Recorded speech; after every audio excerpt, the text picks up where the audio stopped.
Welcome to Confirmation Bias, presented by the League Ambassadors.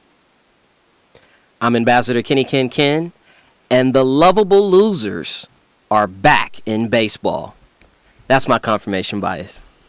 I'm Ambassador Junior Blue, and Mike Trout can walk down the street and not get recognized. MLB needs to do better promoting its stars, and that's my confirmation bias. I'm Ambassador Dad, and my Baltimore Orioles desperately needs the best closer in the league, Zach Britton, to come back so we can shore up our bullpen, because I'm tired of giving up 7-run leads, and then we'll win the AL East, and that's my confirmation bias. The Los Angeles Dodgers will win their division and make it to the World Series. And I said it with a straight face. That's my confirmation bias. And I'm Ambassador Chef Curry. Our Hot Topic segment on baseball is not going extra innings. And that's my confirmation.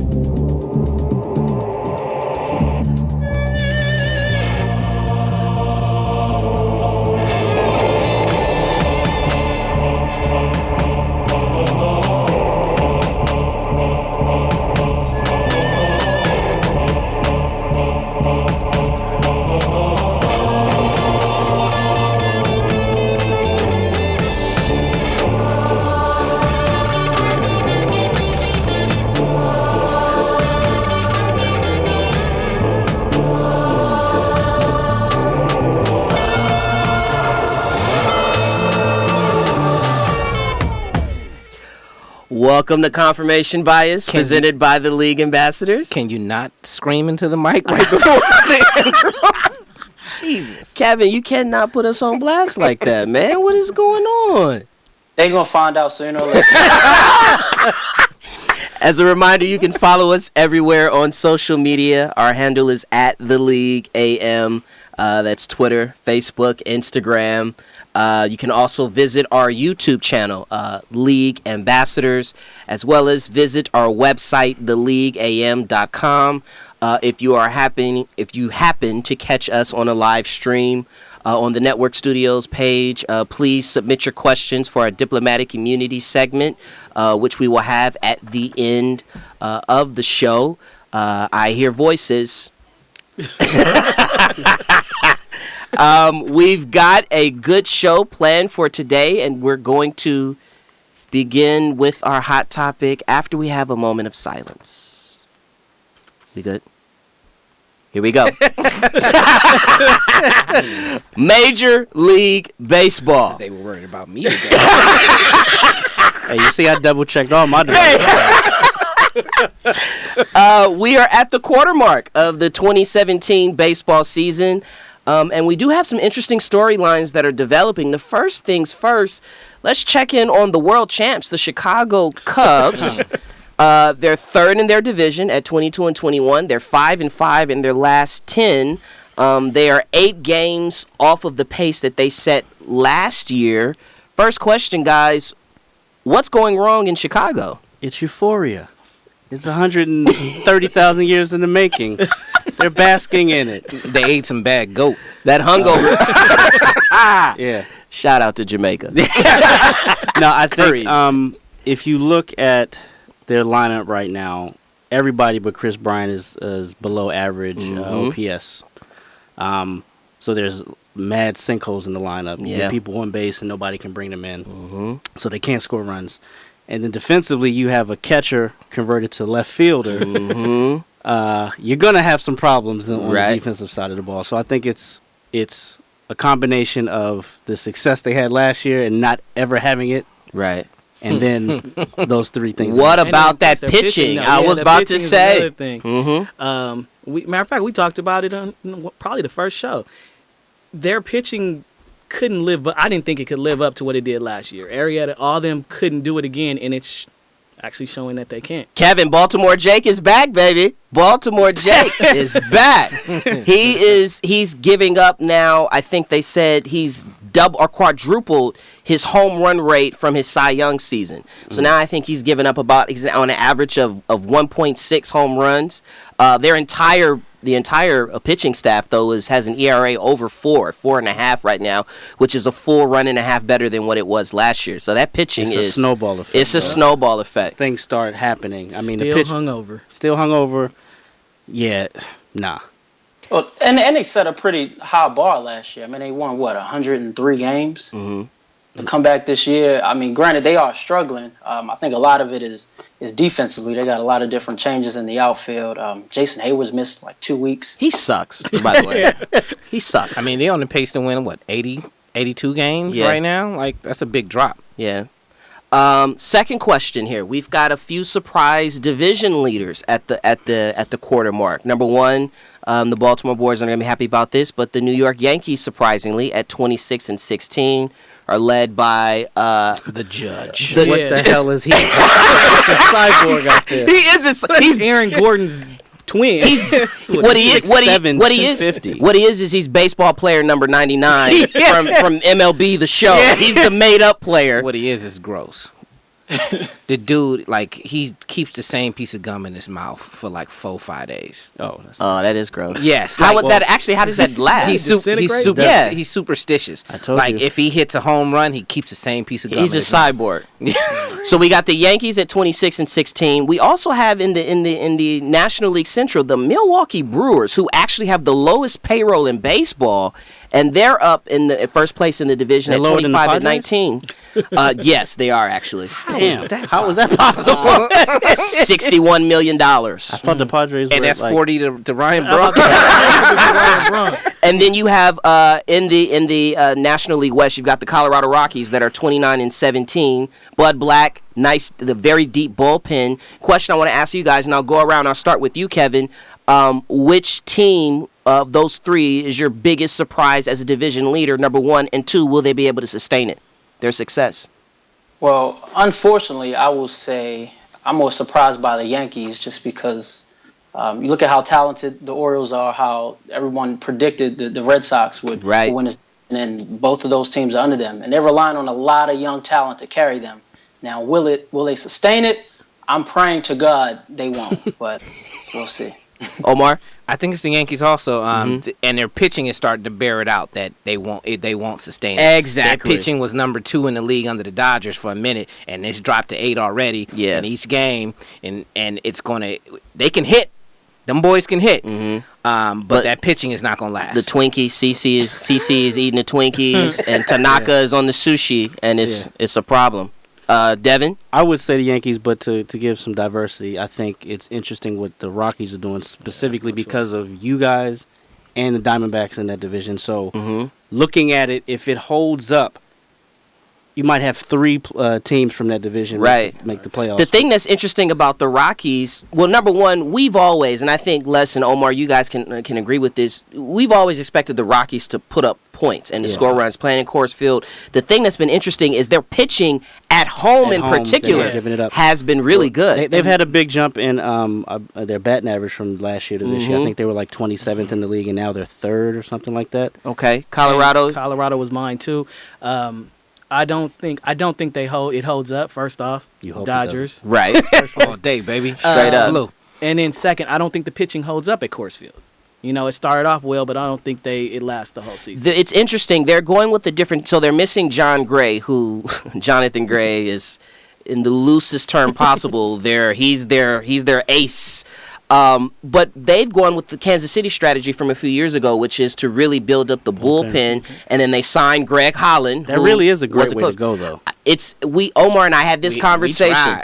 We the Dodgers. What was my confirmation bias? Our fucking bullpen. Yeah, we tried to get it checked. It's important. So, any of you guys think with Milwaukee with the lowest payroll? Do you think that holds up? I mean, Braun is on the DL right now. Eric Thames is in from Korea.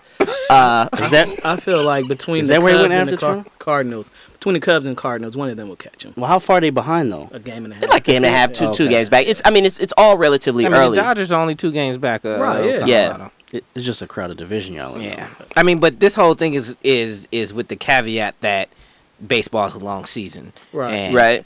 fortunes change in baseball. Fortunes change, but also look at the Giants last year. Right. Early precedents are set, though, and so it'll be interesting to see, what holds up in that regard. A precedent that has been set, and it was set years ago, is the brilliance of Mike Trout.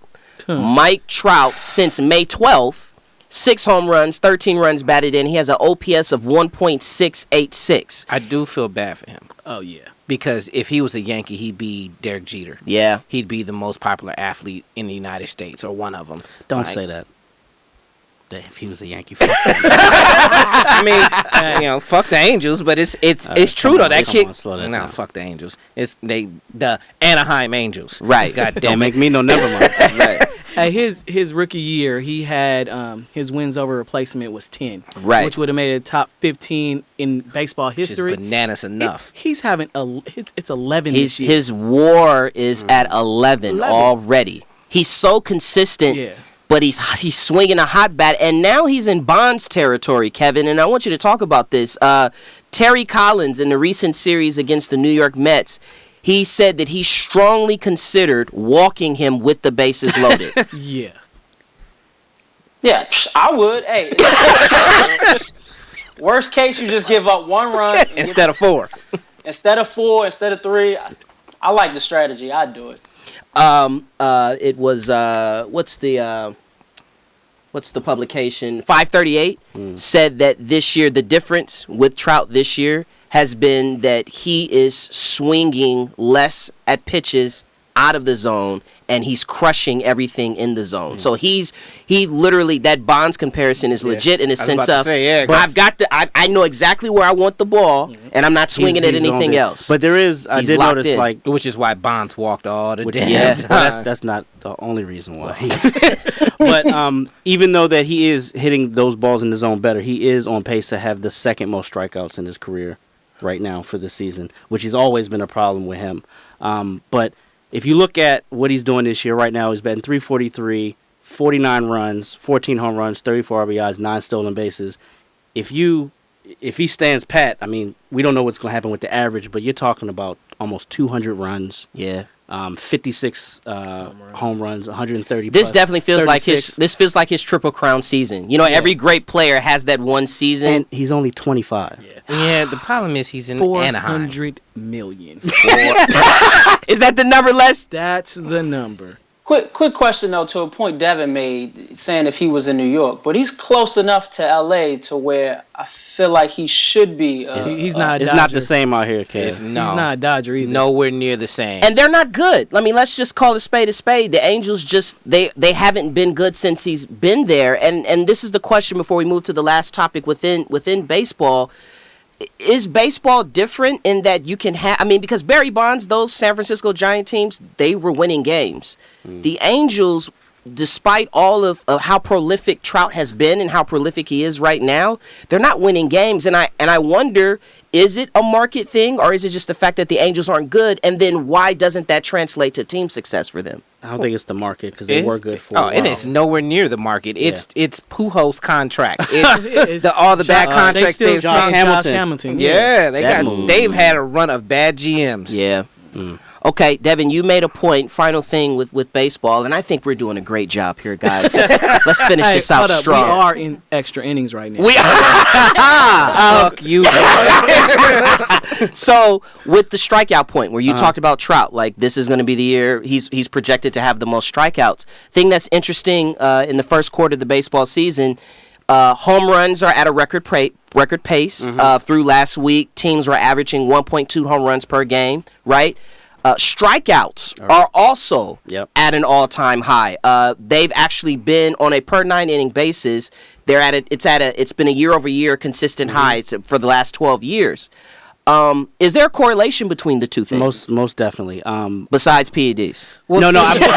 Mine is completely different. So Josh Donaldson from the Blue Jays gave a tutorial on MLB Network about how he's able to hit home runs, and he's a slight guy. He's not a big PED type person. And basically what he said is, I don't ever try to hit a ground ball. So everything he tries to hit, he's trying to, use weight transfer, take it out the park. So with that being said, if you're only trying to hit, you're going to strike out. I just think the PDs are being spread out evenly To pitchers and hitters?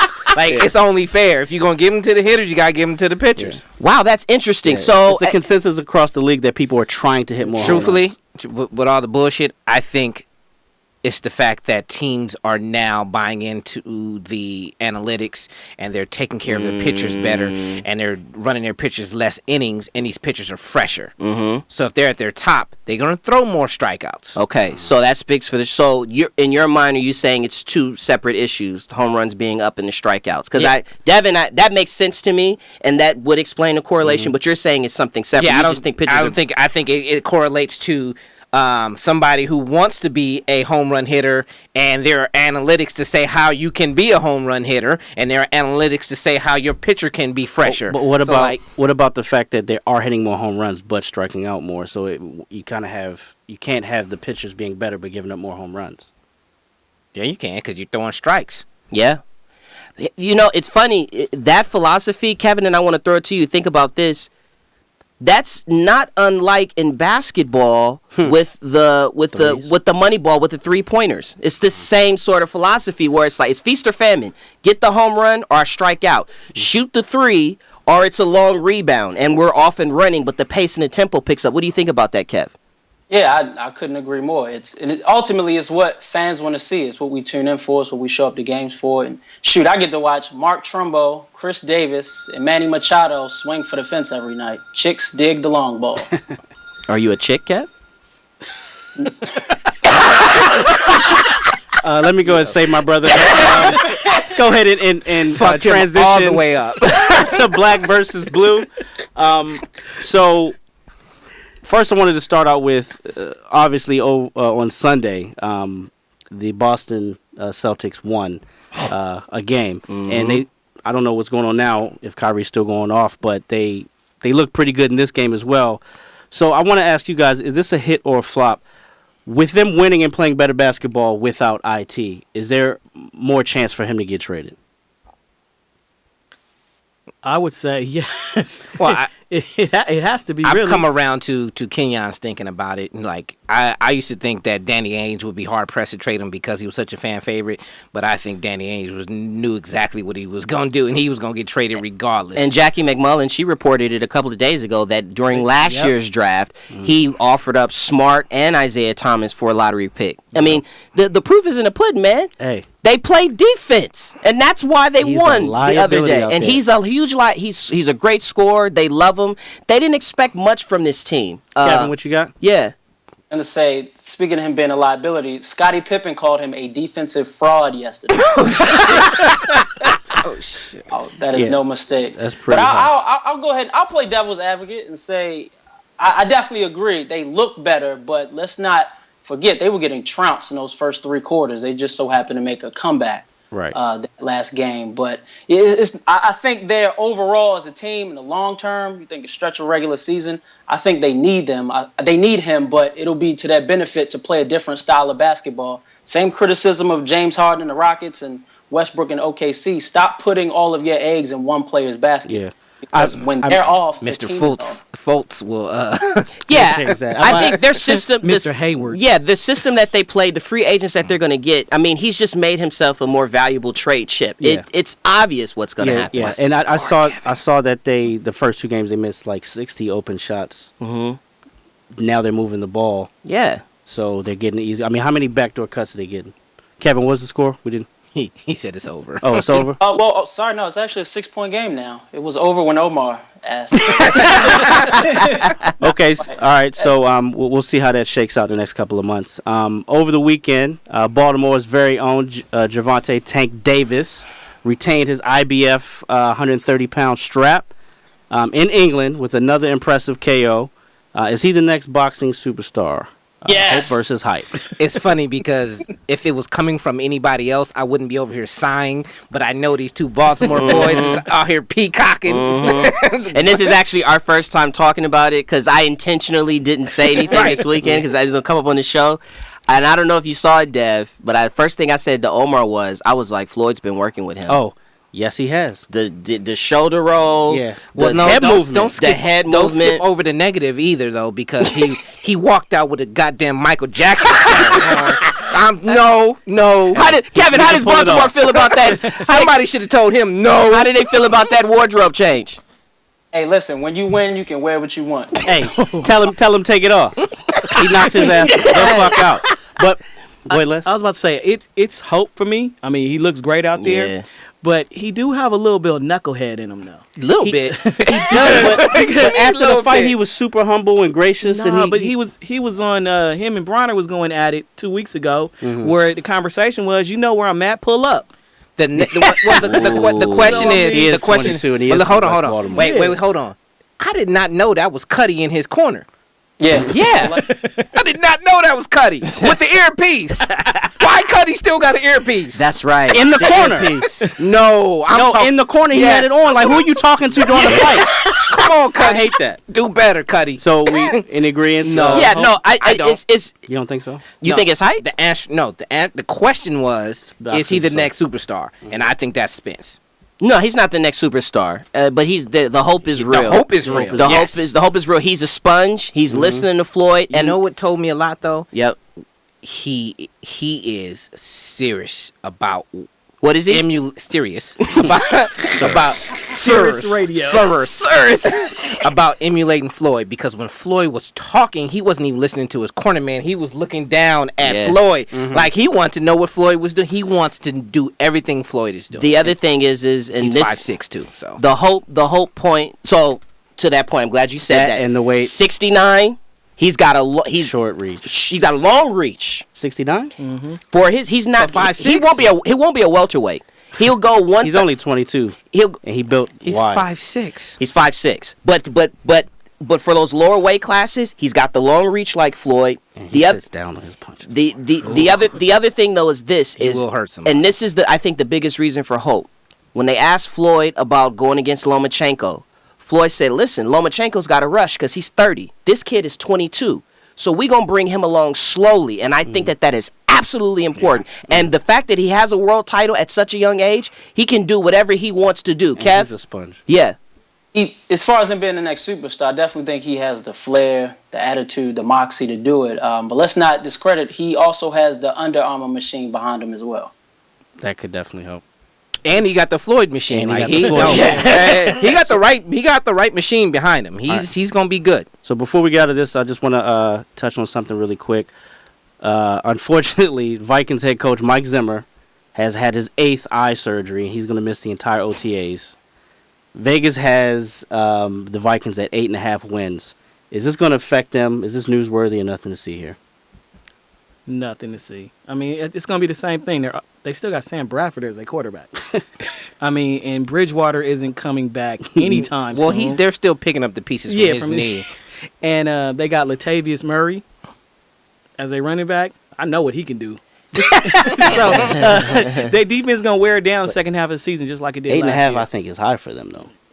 Defense will win them. The defense is good, and they, you figure if they made some additions to their offensive line, which they needed to do. Latavius Murray, they also drafted Dalvin Cook. It's nothing to see here though because he's got a veteran coaching staff, and it's just OTAs. I was gonna say it's just OTAs. So I mean, it's not a big deal. Nothing to see here. Eye jokes inserted. Yeah, that's where he was going with that. My God. All right, people, this is the moment we've all been waiting for, our Is You With It or Nah debate segment.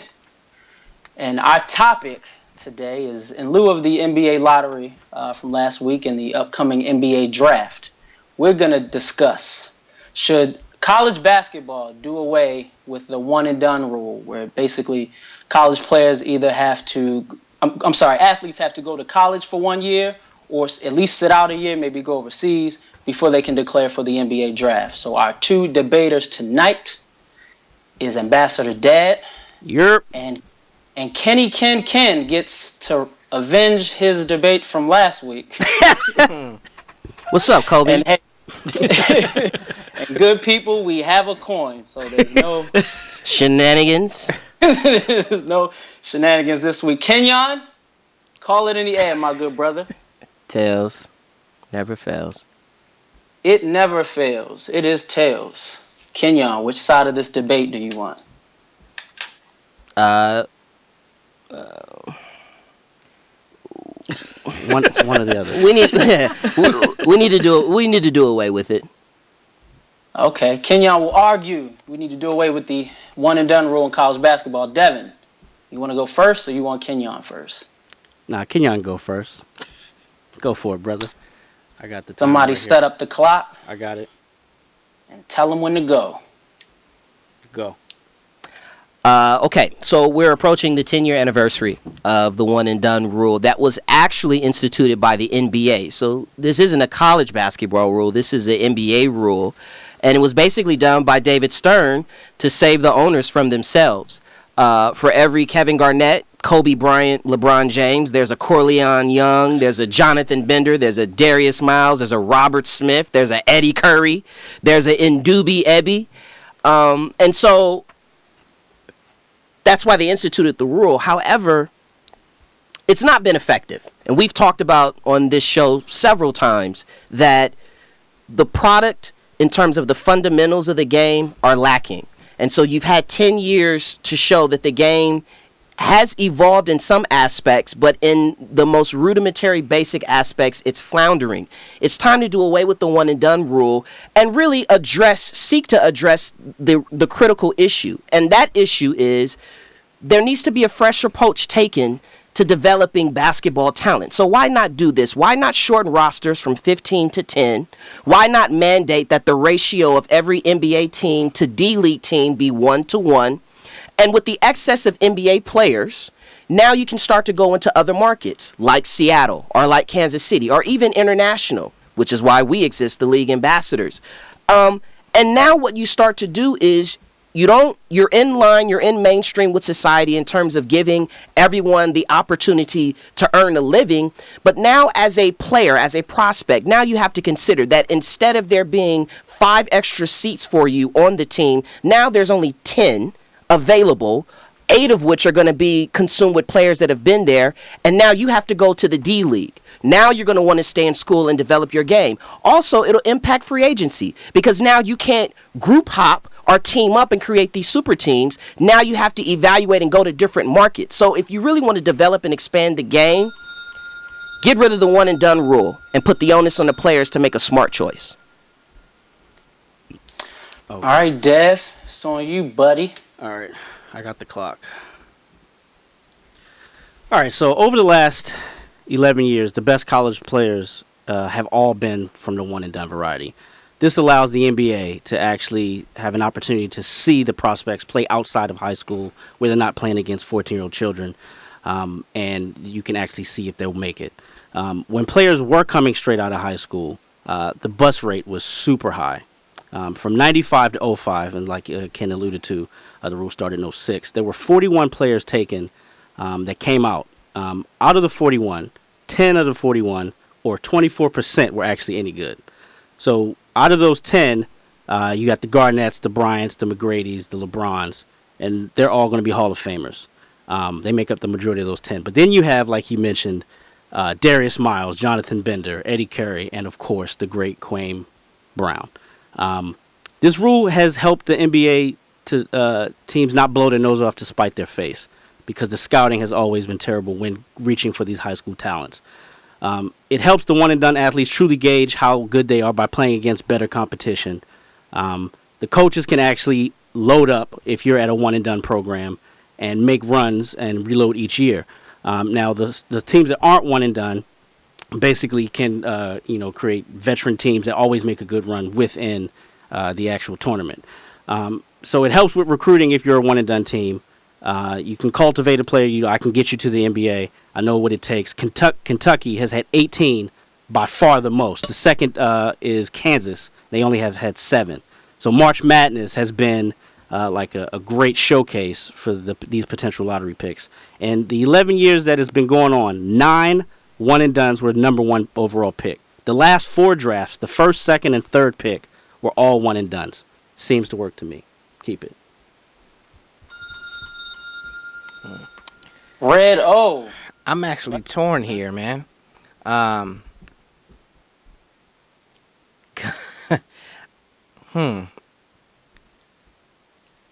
Commit, Omar. I know. I'm going with get rid of it. I actually like your argument, Dev. I believe they need to get my bias was already confirmed. How you gonna stop these young men from making money? I can't disagree with you. Again, done by the coin. And the thing is that it doesn't. The reality is that the one and done rule doesn't address. It's clear it didn't address why they instituted it. David Stern wanted it in place because he saw what was happening. Owners were falling in love with the P word, and I'm not talking about the real P word. and it wasn't working, and the product was suffering, and the product, because the NBA did a great job of developing and pushing their superstars. We haven't, basketball heads, people that know the game and that watch the game have seen how it's decayed. Yeah. But to the general public, because of the superstars, they're not realizing it. So get rid of it, be in lockstep, but then actually address the issue. Well, the issue, as I've always said, is scouting. Like, get that shit together. Like, I mean, you're right. Potential, the P word. Yeah. Like, that just means to me, your GM will potentially be looking for another job if you keep on that horse. Yeah, it hasn't worked. But then that's why with my argument I went with presenting a solution, which I think a big issue is roster size. Yes. And I think if you shrink the rosters, these bums won't get picked up. They won't get picked up. And then there will be some players, your 10th, 9th, 10th, 11th guys that may have to go to a different team, but now that's a revenue opportunity for basketball. Why don't they just bolster the D League and get away with the second round? Well, every team should have a D League. That's what I said. Every team doesn't have a D League. I mean, every team should have a D League. How many you got? One Ginobili out of how many in the second round? There's so many. I mean, there's so many good players that come in the second round. There's actually good players that come into the D League. But what it will also do is now it's going to discourage the player. It's going to discourage that guy that wants to jump out of high school and think that I can play in the NBA, because it's like, it's 10 spots on the roster, and if you're trying to go to, for example, the Lakers, 8 of those spots are already took. Yeah. So you going for now 2 spots. And then if you pay the D League players slightly more, make those games more available, do what they did to the WNBA, like promote the hell out of it, then it's another revenue stream for them anyway. Exactly. Kev? Quick question before we move on. Are you guys surprised that more players that aren't about the college life, don't want to take that route, don't take the route that Brandon Jennings did, we're going overseas, playing a different style of basketball for a year, and then maybe coming back? I think that's a hard life. It's a hard life, and they already getting paid in college as a young kid, and then Brandon Jennings wasn't successful over there anyway, so it wasn't like that. Moutier either, really. Yeah, so it wasn't like it made people want to go do it more. I mean, you have people that go to college 30 miles from home that get homesick. So imagine going to a new country where you don't know the language. Same language, yeah. I mean, and my fundamental difference or reasoning behind it, aside from the basketball shit, is how can you tell a grown man that who can go and fight and die for your country that you have to go to college instead of take up your trade? Well, I would say with that argument, though, I mean, the NBA is a private organization, so they can pick and choose whatever rules they want. And we're not saying imposing it on college, though. But though, here's the thing, though. It's simply about the NCAA, and they know it. Because other sports where the NCAA don't make millions of dollars off of it, no one cares what age they are when they start. Mm-hmm. Yeah. The 2 sports boxing, where they make billions are the sports that are football. I understand they got to wait 3 years. Mm-hmm. Basketball, there's no reason why if somebody is good enough to play at 18, they can't come to the league. Here's my question, and I know we're running a little long. We got to wrap it up, but why does the NBA care about the NCAA? Because that's the other thing about this conversation that's crazy to me. Why would the players union, who have players that are in the league now, why would they give 2 shits about some guy that's coming in to take their job? So, like your point, you're saying that the NCAA, because NCAA basketball and NCAA football are big, that's the incentive to try to want to push them into college. But why should the NBA care about that? Because the NCAA are the biggest gangsters on the planet. They probably muscled their ass into doing that shit. I don't know. I mean, because there's no point for the NBA to do it. Let's move on to the community. Was a segment where fans can ask questions of their favorite ambassadors, and we got one question from Mr. Scott Cameron. What up, Scott? And it's a good question. It's, will the antics of LeVar Ball deter the Lakers from drafting his son, Lonzo? Let's ask the Laker fans. Yes, it will. I think it will. It's hard not to. You got to put all the stuff he says. He speaks his mind, and then he doesn't think about what he's saying. I mean, do you want that in your locker room? Do you want that around your team? A team of youngsters at that. He's not coming to a Kobe, Shaq-led team. He's coming to a team full of youngsters. I think that's going to be an issue. Kev? Yeah, I'm not a Laker fan, but look, I respect what he's doing for his. Really. I definitely respect what he's trying to accomplish as far as branding and business, but some of his antics, some of the things that he does have nothing to do with basketball. And I think the more and more he talks, the less we actually hear from his son, the more teams, not even the Lakers, but anybody, will kind of take a step back before they pull a trigger on him. My thing is, I think the day Lonzo gets drafted is the day he needs to start talking about his other children. Talk. Lonzo's an adult now. He's a professional athlete. He's getting paid. Let Lonzo handle his business. The other kids, one is about to go to UCLA. The other one's still in high school. Go talk about them. LiAngelo needs it. He needs help. Like he needs to stop listen talking. to us, LeVar. I understand go help what he's LiAngelo. doing to get Lonzo a certain place, but he got there.